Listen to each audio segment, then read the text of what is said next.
Hi, and welcome back to my channel. Thank you so much for joining me today. So today we're going to be doing one of my old school style paint reviews. I haven't done one of those in quite a while. Now this paint is not brand new on the market, but it is new to me, and we're going to give it a try for the first time together. So let's head on over to my workbench and I'll show you what I'm talking about. Okay, so what paint are we going to be reviewing today? We are going to be reviewing the Annie Sloan Satin Paint. Now let me just read you a little bit about this paint and how it differs from the chalk. A little bit about the paint itself.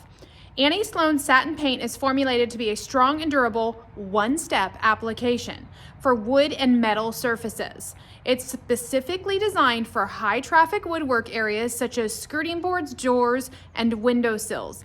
Annie Sloan Satin Paint gives a soft and silky mid-sheen finish.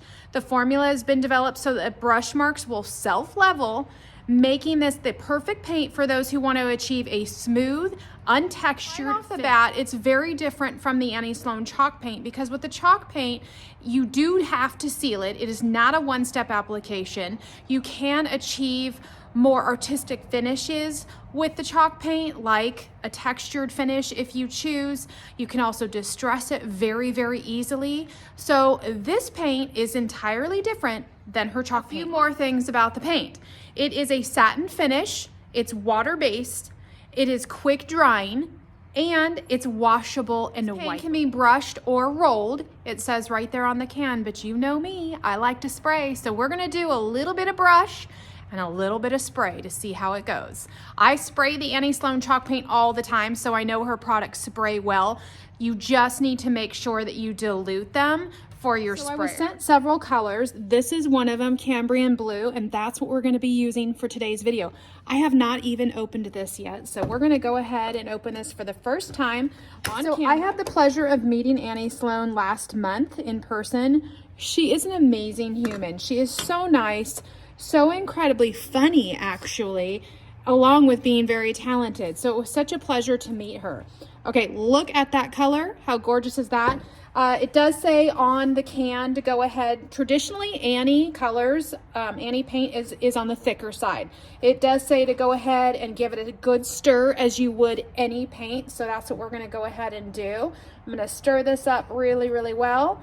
And like I said, if you're choosing to spray this is going to be too thick for a sprayer on its own.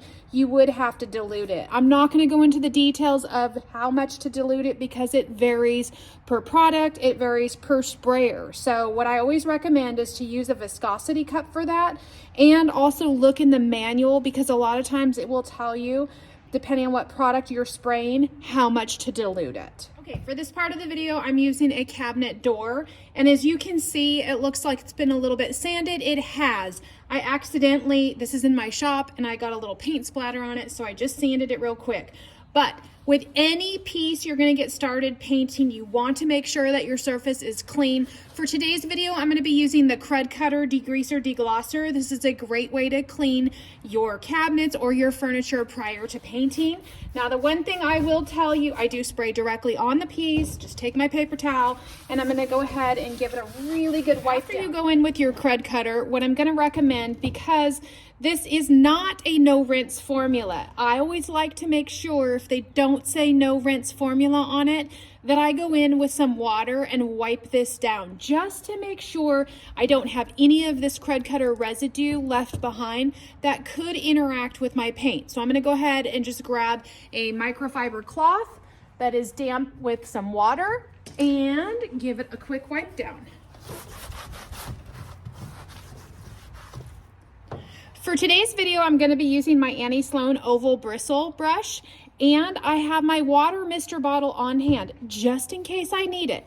This helps me with the ease of application. If I feel like I want a really smooth finish and I need a little assistance, I'll use my water mister bottle. So let's go ahead, dive in, and get some paint on this door.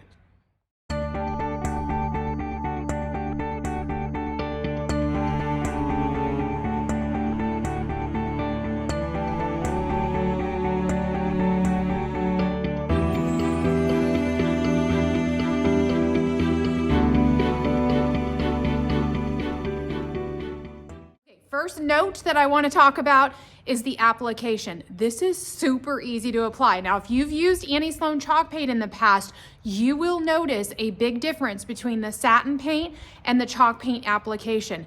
This is super smooth. I did not need to use any water for the ease of application whatsoever. It went on very, very well. As well, it let me kind of play with it, so the open time of it was really, really great. So let's go ahead and let this dry down. I'll show it to you right now so you can see the coverage while it's drying, and then we'll come back in about an hour and we'll do our second application. So here is our first coat all dried down. It's been about an hour, so we are ready. It is very, very smooth. You can see the coverage. We've got a lot of peek through in here. I'm sure we're gonna pick that up on our second coat, so let's go ahead and go in with coat number 2. So first impression on this cabinet door, I'm loving this paint formula. Like I said, I've used Annie Sloan chalk paint for years off and on. It was one of the first paints I ever used. Comparing this to the Annie Sloan chalk paint, it's just a totally different experience and a different formulation. I'm gonna show you the cabinet door here in just a minute with the second coat all dried down, but application was uber easy. So loving that. So if you're a beginner, this paint is a great paint to also get started with because it self-levels, because the application is so easy, because there are 0 brush strokes to be had. It's just really, really nice to work with. So I decided during the video that I wasn't going to do everything in one video. I am going to spray this, but I'm gonna make that a part 2 to this video. Today we just concentrated on brushing, and you won't see me roll it, even though that is an option, because I'm not a fan of rolling. I do have another video that I did earlier on, if you want to check that one out, where I did try out rolling. It wasn't my thing, so it's just not something you'll see me probably do again, but we will do a part 2 to this and spray a piece of furniture. In this showing you the board from this angle because I'm getting great light right now to showcase how beautiful this came out. So first thing I want you to see is here I did the 1 coat and I left that because I wanted you to see the difference between the 1 and the 2 coats. So don't be afraid after the first coat that that's what you're seeing. It's normal. Second coat gives beautiful coverage, and as you can see, look at that. There are 0 brush strokes in my finish. The application is so incredibly easy with this formula. I highly recommend. Another shot of our piece, and I want to get in really close so you can see. Again, this is our first coat. Look at the difference it makes on your second coat. I'm 2 coats and done. I would not add a third to this. The coverage is beautiful. The finish is beautiful. Look how smooth that is. There are no brush strokes in that finish. The only thing you are seeing is the wood grain from the oak, and that is it. So I can't wait to use this on a piece of furniture. I'm very happy with the finish. Thank you so much for joining me today. I hope this video was helpful for you, and thank you for being subscribers. If you aren't subscribed, make sure you go hit that subscription button as well as the post notification bell so you know when all of my latest videos are released. Again, thank you so much, and I'll catch you on the next video.